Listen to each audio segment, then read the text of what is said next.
warm welcome to Skillshot. This is CA रूपा जैन. आज हम बहुत ही इंपॉर्टेंट वीडियो के बारे में बात करेंगे, that is GST compliances for accountant. अगर आप एक अकाउंटेंट है, सीएस, सीएमए, सीए ट्रेनी है, तो ये वीडियो जरूर देखें, आपके काफी काम आने वाला है. और जल्दी से इस पीपीटी को प्रिंट आउट करा के आपके टेबल के पास लगा लीजिए, क्योंकि आपको मंथली बेसिस पे ये कंप्लायंसेस करना काफी आवश्यक रहेगा. तो वीडियो को अगर अभी तक आपने लाइक नहीं किया तो लाइक कर दीजिए, कमेंट कीजिए कैसा लग रहा है आपको हमारा वीडियोस, क्वालिटी कैसा रह रहा है जरूर बताएं, प्रोत्साहन मिलता है. और प्लस अभी तक आपने हमारे चैनल को अगर सब्सक्राइब नहीं किया तो सब्सक्राइब कीजिए और बेल आइकन को प्रेस कीजिए सबसे पहले वीडियो पाने के लिए. तो चलिए स्टार्ट करते हैं GST compliances for accountants on monthly basis. तो ये लिस्ट जो है वो मैंने रेडी किया है, काफी इंपॉर्टेंट है. ये आपको एक कार्ड की तरह फॉर्मेट में मिल जाएगा, प्रिंट आउट कराओगे और यूज करोगे मंथली बेसिस पे. सबसे पहले correct use of tax ledger such as input tax in case of purchase and output tax in case of sales. काफी अकाउंटेंट मैं पढ़ाती हूँ तो देखती हूँ यार, आप लोग तो इनपुट टैक्स लगाते ही नहीं हो, आप सिंपली क्या रख देते हो, सीजीएसटी एसजीएसटी. और जब आप सेल करते हो तो भी आप सीजीएसटी एसजीएसटी आईजीएसटी रखते हो. आपको लिखना होगा इनपुट सीजीएसटी, इनपुट एसजीएसटी या input IGST in case of purchase, और सेल के केस में इनपुट आउटपुट सीजीएसटी एसजीएसटी या IGST. Check whether a block credit entry has been made. काफी अकाउंटेंट जो है वो ब्लॉक क्रेडिट की एंट्री नहीं करते. सबसे पहले उनको पता ही नहीं होता ये ब्लॉक क्रेडिट क्या है. ये मतलब एकदम अजीब सा टर्म लगता है उनको. ये इनएलिजिबल आईटीसी है जिनका क्रेडिट आपको नहीं मिलता है, जैसे फूड एंड बेवरेजेस हो गया, केटरिंग हो गया, मोटर कार हो गया, क्लब मेंबरशिप हो गया. तो आपको इसकी एंट्री करनी है. आप बोलोगे मैम आप खाली ज्ञानबाजी मत करो, आप एंट्री करके भी दिखाओ. जरूर मैं बताऊंगी. Next, check whether RCM entry has been made. RCM की एंट्री आप लोग करते ही नहीं हो. आरसीएम क्या हो गया, रिवर्स चार्ज मैकेनिज्म, जहां पर रेसिपिएंट इज लाइबल टू पे टैक्स टू द गवर्नमेंट. वो एंट्री तो आपकी होती ही नहीं. नेक्स्ट, लेकिन आपको करनी है. Check whether the set off entry has been made. Set off entry करना जरूरी है. आपको आउटपुट को सेट ऑफ करना है आपका जो भी आईटीसी है उससे. और electronic cash ledger, credit ledger, books of accounts में भी मेंटेन करना है, जो काफी अकाउंटेंट मेंटेन नहीं करते. I think 99%. और बोलते भी है मैम आप इतना क्यों पढ़ा रहे हो, यहाँ तो कहीं मेंटेन नहीं होता है. तो अगर आप मेंटेन नहीं हो रहा है तो आपको अगर अलग स्टैंड करना है क्राउड से तो आप मेंटेन करो, आपकी वैल्यू बढ़ेगी, right. Next, preparation of E waybill if limit exceeded. अगर आपका लिमिट एक्सीड हो रहा है तो आप ई वेबल जरूर बनाएं और उसका मेंटेनेंस बुक्स ऑफ अकाउंट्स में करें. HSN code coded 6 digit if turnover is more than 5 crores, otherwise 4 digit. 6 digit आपको कोट करना है अगर आपका टर्नओवर 5 करोड़ से ज्यादा है. अगर 5 करोड़ या उससे कम है तो 4 डिजिट.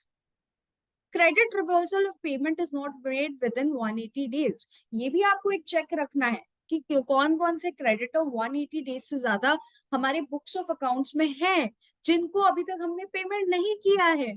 अगर पेमेंट नहीं किया तो उनका क्रेडिट रिवर्सल होगा, जो काफी जन नहीं करते. GSTR two B reconciliation with purchase register. It is very easy कि आप टू बी को डाउनलोड कर लीजिए पोर्टल से और उसको रिकंसाइल करें. मैं आपको सॉफ्टवेयर भी दूंगी, अगर आप एक स्मॉल या मीडियम एंटरप्राइज में काम कर रहे हो तो आपके लिए रेलिवेंट रहेगा. थोड़ा आप बड़े में कर रहे हो तो इतना रेलिवेंट नहीं होगा, फिर भी आपको हेल्प करेगा. मैं आज ही इस वीडियो में डिस्क्रिप्शन बॉक्स में आपको टू बी का रेकंसिलेशन टूल देने वाली हूँ, तो वो देखिएगा. Next, whether purchase entry has been made on goods receive basis और नॉट. तो जब गुड्स मिलता है, मेरे पास इनवॉइस पड़ा हुआ है, क्या मैं क्रेडिट ले सकती हूँ? नहीं. आपको गुड्स भी मिलना चाहिए. अगर गुड्स नहीं मिल रहा है तो क्रेडिट कैसे लोगे, राइट. तो वो भी आपको देखना है. Check for invoice number not exceeding 16 digit. हमारा जो इनवॉइस नंबर है 16 डिजिट से ज्यादा नहीं होता है. अगर ज्यादा आप लिखोगे तो आपका जीएसटीआर 1 लेगा नहीं. Okay. Proper bifurcation between composite और regular dealers in books of account. मैं अभी आपको दिखाऊंगी कैसे आपको बाइफिकेट करना है कंपोजिट डीलर और रेगुलर डीलर में. Bifurcation between input capital goods and input service. जब भी आप परचेजेस कर रहे हो, आप कैपिटल गुड्स का परचेज कर रहे हो तो क्लियर बाइफिकेशन आपको करना पड़ेगा. ये है क्या आखिर, क्या ये कैपिटल गुड्स है, इनपुट है या सर्विसेज है। Next, check for mismatch in GST register and books of accounts. काफी काफी अकाउंटेंट अपना GSTR 1, 2, GSTR 3 भी जो बुक्स ऑफ अकाउंट्स टैली में दिख रहा है उसका मिसमैच चेक ही नहीं करते। मिसमैच तो देखो, कोई मिसमैच तो नहीं आ रहा है, अगर मिसमैच आ रहा है तो उसको ठीक करो। तो ये तो हो गई थ्योरेटिकल बातें, ज्ञानबाजी हो गई है मेरी। मैं आपको एक्चुअल में बताने वाली हूँ प्रैक्टिकली क्या क्या प्रॉब्लम आते हैं।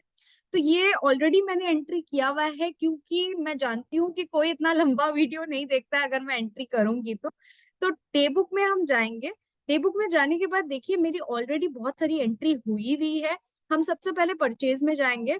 परचेज में आप यहाँ पर देख सकते हैं मैंने इनपुट CGST और SGST यूज किया, जो काफी लोग यूज नहीं करते। नेक्स्ट, ये अगर मैं बात करूं क्रेडिटर के बारे में, तो यहाँ पर देखिए यहाँ पर एक ऑप्शन आता है कि आपका ये क्रेडिटर कौन सा है। एक मिनट मैं वापस से करती हूँ। ये जो ऑप्शन आ रहा है, ये जो क्रेडिटर है क्या कॉम्पोजिट है, कंज्यूमर है, रेगुलर है, अनरजिस्टर्ड है, ये आपको देना जरूरी है ताकि इसका रिपोर्टिंग सही से जाए। ठीक है, ये आपने कर लिया एंट्री में। फिर आपको यहाँ पर रेट देते वक्त यहाँ पर आप देखोगे GST रेट जो आइटम है वहां पर आपको HSN पूछा जाता है। अगर आपको 5 करोड़ से नीचे टर्नओवर है तो ओके, 3 आप 4 डिजिट का दे दो। ठीक है, तो ये सारी चीजें आपको देखनी है। ठीक है, तो इनपुट CGST SGST जरूर करें। और अगर आपका लिमिट एक्सीड हो रहा है तो ई वेबल का डिटेल्स बहुत सारे अकाउंटेंट प्रोवाइड नहीं करते, यहाँ पर ई वेबल का पूरा डिटेल्स आपको देना होता है, तो वो जरूर दीजिए। ये हो गई परचेज की बात। अब बात करते हैं सेल के बारे में। अगर सेल का आप देखोगे तो वही है, सेल में भी आपको टाइप ऑफ रजिस्ट्रेशन टाइप क्या है, क्या रेगुलर है, कंपोजिट है, कंज्यूमर है। ये रेलिवेंट इसलिए है जब आप GSTR 1 फाइल करते हैं तो GSTR 1 में ये पूछा जाता है कि कौन है, रेगुलर है या कॉम्पोजिट है।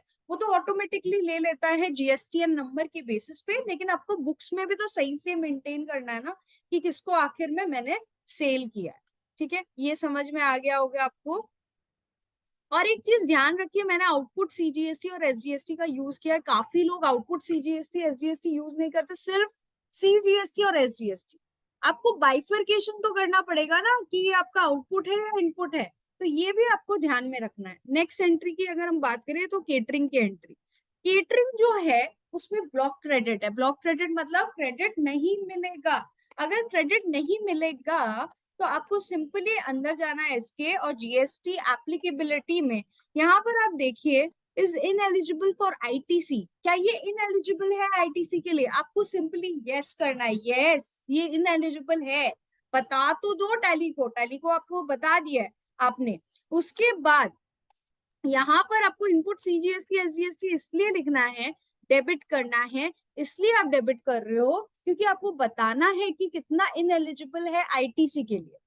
तो आपने डेबिट तो कर दिया इनपुट CGST SGST, फिर उसके बाद आपने बता दिया इसका इफेक्ट कहाँ जाएगा। DOG में आप जाओगे, GSTR 3B में इसका इफेक्ट जाता है टेबल नंबर 4 में। वहां पर आपको देखिए एज पर सेक्शन 17 सबसेक्शन 5 180, तो ये दिखा रहा है कि कितना आपका इनएलिजिबल है, मतलब आपको ITC उसका नहीं मिलेगा। ठीक है, तो ये आपको ध्यान में रखनी है बात। वापस से डे बुक में जाते हैं। ये तो मैंने बता दिया, डेबिट तो कर दिया, अब मेरे को उसको हटाना है जो इनपुट CGST SGST है, तो क्या करेंगे, क्रेडिट कर देंगे। तो डेबिट किसको करेंगे? केटरिंग का एक्सपेंस तो बढ़ जाएगा ना। क्यों बढ़ जाएगा? क्योंकि उसका मेरे को ITC नहीं मिल रहा है। पहले आप बताओ टैली को कि इसका मेरे को ITC नहीं मिलेगा, फिर उसको रिवर्स कर दो। तो ये आपको एंट्री करनी पड़ेगी, काफी लोग नहीं करते ये एंट्री। अब एक और एंट्री है जो लोग नहीं कर रहे हैं, दैट इज RCM की एंट्री। अगर हम RCM की बात करें तो कोई भी ऐसे RCM की एंट्री नहीं करता है। इसका क्या इफेक्ट आता है? अब बोलोगे मैम RCM की एंट्री अगर मैं नहीं कर रही हूँ तो कोई बात नहीं, क्या चलेगा, क्या प्रॉब्लम होगा?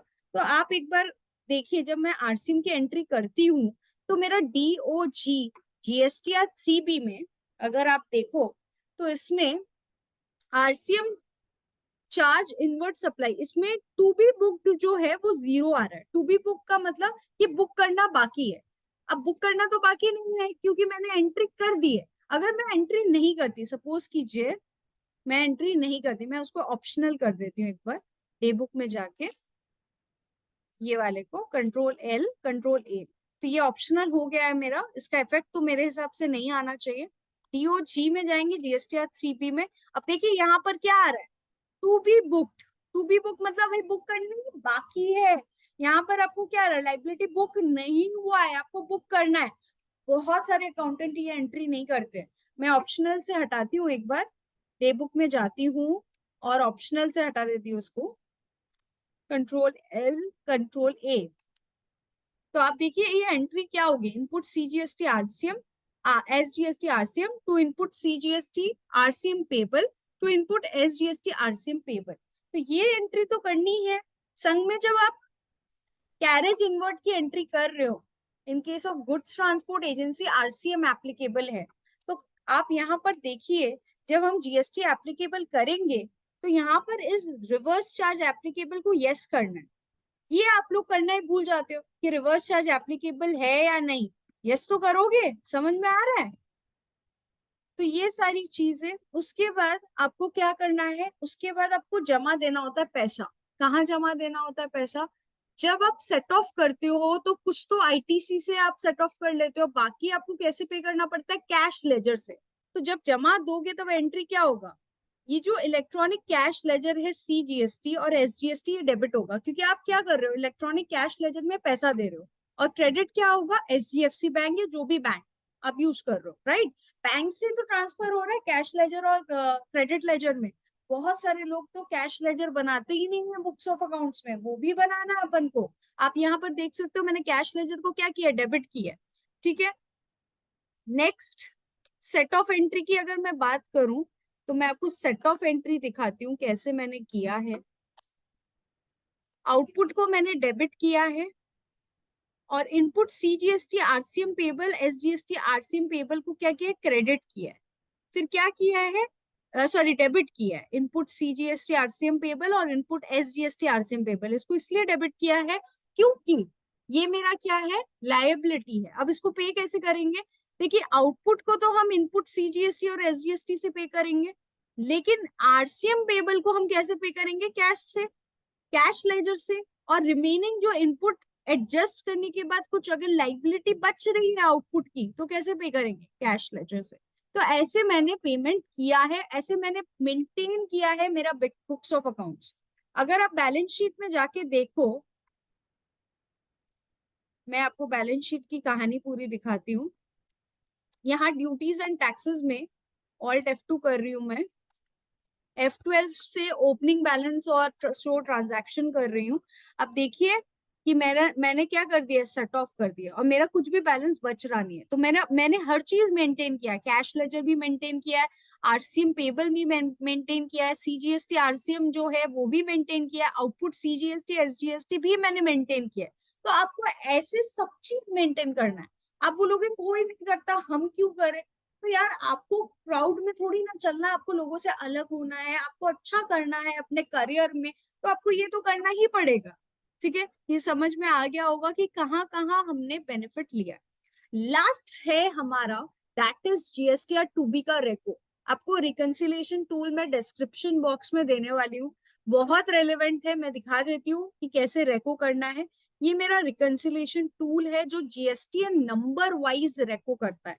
तो सबसे पहले आपको पोर्टल और बुक्स का डेटा डालना है। मेरा पोर्टल का डेटा जो है वो यहाँ पर है, तो सिंपली आप देख लीजिए क्या है और कॉपी पेस्ट कर दीजिए। तो मैं कॉपी पेस्ट कर रही हूँ, ये सपोज मेरी पोर्टल का डेटा है, कंट्रोल सी कंट्रोल वी, ठीक है, ऐसे मैंने कॉपी कर लिया है। और मेरे बुक्स का डेटा जो है ये है। तो रेको का मतलब क्या है कि बुक्स में क्या मिसिंग है, पोर्टल में क्या मिसिंग है वो देखना। तो मैंने कॉपी कर लिया है। कॉपी करने के बाद आपको सिंपली कॉपी कर लिया है, आपको रिमार्क्स में भी डालना था, शायद मैंने कुछ गड़बड़ किया है, एक्स्ट्रा फील्ड है कुछ, वो मैंने देखा नहीं है। तो इसमें इनवॉइस वैल्यू नहीं है, देखते हैं मैंने क्या गड़बड़ किया है। ये इनवॉइस वैल्यू एक बार हटा देते हैं, ये खाली टैक्सेबल वैल्यू के हिसाब से ही रेको हो रहा है। तो इनवॉइस वैल्यू मैंने हटा दिया है। अब सिंपली कॉपी पेस्ट कर लेते हैं। कंट्रोल सी, कंट्रोल वी, ये आपका हो गया पोर्टल का डेटा, और ये हो गया बुक्स का। ये कंट्रोल सी करते हैं, कंट्रोल वी कर देते हैं। रिमार्क्स में एज पर पोर्टल लिख दीजिए आप, ये पोर्टल का डेटा है तो पोर्टल लिख दिया है कंट्रोल सी, यहाँ तक शायद पोर्टल का डेटा है, और यहाँ से हमारा बुक्स का डेटा चालू हो रहा है, तो एज पर बुक्स में लिख देती हूँ। तो ऐसे मैंने डेटा बना लिया है, एकदम आसान है। अगर आप छोटी कंपनी में काम कर रहे हैं या मीडियोकर कंपनी में काम कर रहे हैं तो ये रेलेवेंट है। बड़ी कंपनी के लिए आप जीएसटीएन वाइज तो नहीं कर पाओगे, ऑब्वियसली आपको इनवॉइस वाइज करना पड़ेगा रेको। तो पीवर्ट रेको में आपको सिंपली क्लिक करना है, रेडी फॉर रेको, यस। तुम हमारा डेटा रेडी है, ओके कर लो। तो देखिए हमारा जो पीवट है अपने आप जो है क्रिएट हो गया है, यहाँ पर हमारा पीवट क्रिएट हो गया। ये थोड़ा हटा देते, ब्लैंक रो जो आ रहा है उसको आपको रिमूव करना है। एक मिनट पीवट को क्लियर कर दीजिए, मैं अच्छे से और समझाती हूँ। एक बार मैं क्लियर कर देती हूँ पीवट को, यस करती हूँ, हट गया है पीवट। अब इसको हटा देती हूँ, ये मैंने हटाया नहीं था, ये ब्लैंक डेटा है मेरा। अब मैं वापस से पीवट करती हूँ, यस करती हूँ, ओके करती हूँ। देखिए मेरा पीवट बन के रेडी हो गया है। अब बुक्स में आप देखिए इस जीएसटीएन नंबर रिलेटेड मेरा डेटा नहीं है, जबकि पोर्टल में है, तो ये डिफरेंस आ रहा है, ये हमको दिख जाएगा। ठीक है, तो बुक्स में मेरा कोई एंट्री मिसिंग है रिलेटेड टू दिस जीएसटीएन, तो मैं अल्टीमेटली इस जीएसटीएन रिलेटेड इनवॉइस को चेक करूंगी कि कौन सा इनवॉइस नंबर मेरा मिसिंग है, और इसमें पोर्टल में ये डेटा आ रहा है। तो आप देख सकते हैं, ऐसे आप क्लियर भी कर सकते हैं पीवट को। तो ये पीवट मैं आपको प्रोवाइड करने वाली हूँ ताकि आपको कोई दिक्कत ना हो। आई थिंक ये वीडियो आपको अच्छा लग रहा है। एक और चीज मेरे को आपको बताना था, डीओजी जीएसटीआर 3B, यहाँ पर देखिए कोई भी अनसर्टेन ट्रांजैक्शन या मिसमैच नहीं होना चाहिए। जीएसटीआर 2 में भी कोई भी अनसर्टेन ट्रांजैक्शन, इनकम्प्लीट इंफॉर्मेशन नहीं होना चाहिए, कोई मिसमैच नहीं होना चाहिए।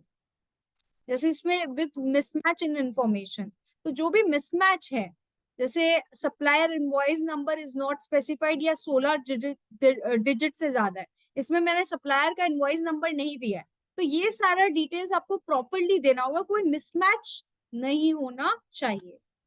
यहाँ पर भी जीएसटीआर 1 में भी कोई मिसमैच या इनकम्प्लीट इंफॉर्मेशन नहीं होना चाहिए।